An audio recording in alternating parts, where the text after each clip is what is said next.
Know that the brain can keep functioning for a few seconds or even a few minutes is still working and still maintain consciousness. Of course, if I am frightened, I might create a sense of terror and my own hell. On the other hand, if I remain calm, I will be able to experience everything that comes into my sight.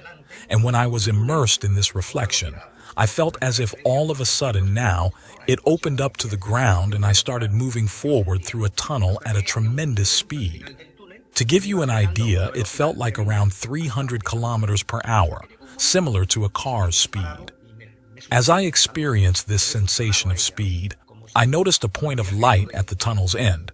I rapidly approached it at a speed towards that light until, in a moment, I shot out of the tunnel and found myself immersed in that light. I felt as though I merged with the light, as if I had fallen into a luminous zone, and into which I formed part of that luminous zone. And that experience was astonishing because I started to feel an overwhelming sense of joy, happiness, and well-being. And I felt an intense feeling of happiness. And at that moment I thought, if I really am dead and I'm out of the body, my body has to be somewhere, and it was, when I thought about that, when it became apparent that I was being resuscitated and trying to return to life in the intensive care unit. From that point on, I realized that the body that I now value so much and that we protect so much, because at that moment I saw it as a case as something inanimate entity, lacking identity. Because the real identity, I seemed to exist in another energy body. That energy body, I felt it in my consciousness and my total lucidity, and with a clarity of thought, surpassing my usual state in the physical body. And was only already seeing that I relished the sensation of merging with the light and navigating through this new space, and that's when I had a connection with a being of light. I saw it, larger than me, and it was a wonderful experience. This being appeared to be much more evolved than us, like an older brother, and I felt embraced and comforted by its presence. I felt a brightness and an experience tremendously enriching, and that was made me feel broader and more significant. I also sensed a great deal of confidence emanating from this being, how important it is to, when we are here, have positive and enriching experiences, making the life as enriching as possible. When we are alive, both for ourselves and others, so that the passage through here is constructive and positive, and then I embraced him and merged into him. And that feeling of clarity and light expanded my consciousness, and I felt more intelligent. I distinctly remember asking questions to which he would respond. These questions revolved around the purpose of life and why we encounter so many difficult experiences which at times seemed insurmountable. In short, he conveyed that suffering is more instructive than happiness, and there are experiences that the only way to learn from them and to enrich ourselves is by facing difficulties and obstacles. Embracing these challenges and being able to overcome them left a profound imprint on us, preventing the repetition of past mistakes.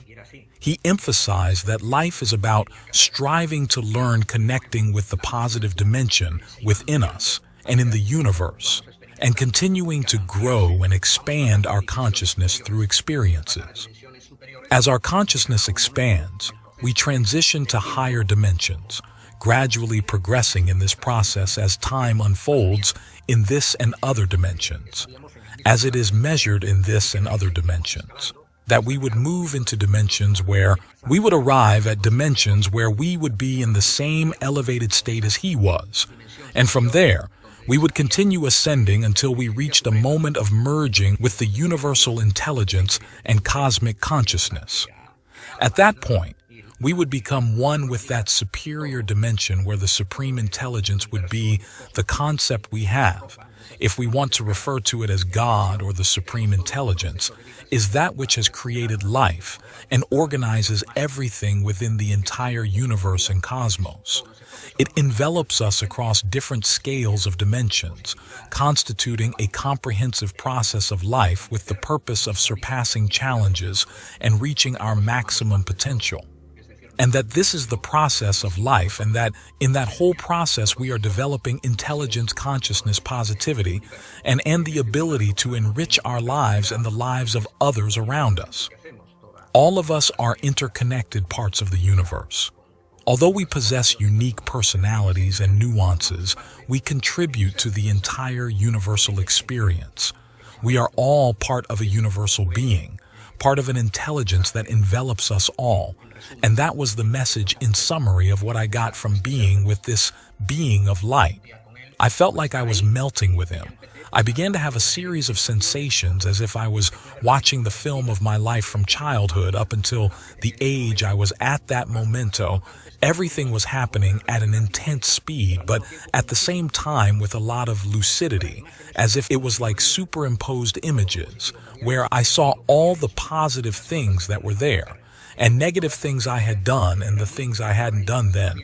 That entire experience was very enriching, and I was looking at it and I was seeing it. As I was reflecting on my life, I came to understand that the purpose of my journey was to act positively and seek enriching experiences. Trying to make experiences, enriching experiences, and when I was already in that sense of perception and clarity by merging with that being that gave me love and that welcomed me, then I was noticing as if my intelligence seemed to expand and I could even formulate questions I couldn't have found answers to before. However, in that moment, I found the answers, and they were clarifying to me the reality that this experience clarified to me the reality of another dimension, a space of light, where I was heading. Well, then I began to move to see that there was no obstacles, that there were no walls, that there were no to prevent me from going wherever I wanted to go in that moment. I found myself enjoying the wonders of this wonderful plane. And when I was enjoying that wonderful plane, and I was the best part of the experience, was when they managed to revive me, and I regained consciousness in my body. It happened very quickly, almost immediately. As I became aware of my body again, I noticed that I was back in a denser and somewhat grayer space. And all that vibration and that happiness and that feeling of joy like I've never had in my life, so it was fading or diminishing quite a bit. I landed back in my body and surrounded by doctors and people who were very happy they could resuscitate me.